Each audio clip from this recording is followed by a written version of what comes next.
جب یوسف نے اپنے والد سے کہا کہ ابا میں نے خواب میں 11 ستاروں اور سورج اور چاند کو دیکھا ہے، دیکھتا کیا ہوں کہ وہ مجھے سجدہ کر رہی ہیں۔ انہوں نے کہا کہ بیٹا اپنے خواب کا ذکر اپنے بھائیوں سے نہ کرنا، نہیں تو وہ تمہارے حق میں کوئی چال چلیں گے۔ کچھ شک نہیں کہ شیطان انسان کا کھلا دشمن ہے، اور اسی طرح اللہ تمہیں برگزیدہ و ممتاز کرے گا اور خواب کی باتوں کی تعبیر کا علم سکھائے گا،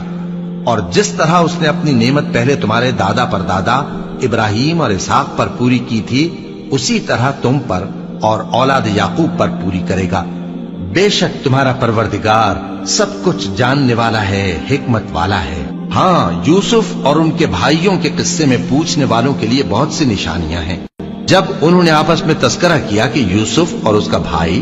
ابا کو ہم سے زیادہ پیارے ہیں، حالانکہ ہم جماعت کی جماعت ہیں، کچھ شک نہیں کہ ابا کھلی غلطی پر ہیں،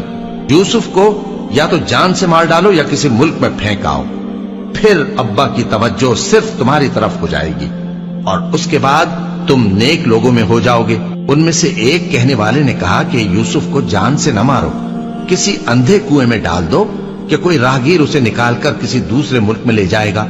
اگر تم کو کرنا ہی ہے تو یوں کرو۔ یہ مشورہ کر کے وہ اپنے والد سے کہنے لگے کہ ابا جان، کیا سبب ہے کہ آپ یوسف کے بارے میں ہمارا اعتبار نہیں کرتے، حالانکہ ہم اس کے خیر خواہ ہیں؟ کل اسے ہمارے ساتھ بھیج دیجئے کہ خوب میوے کھائے اور کھیلے کودے،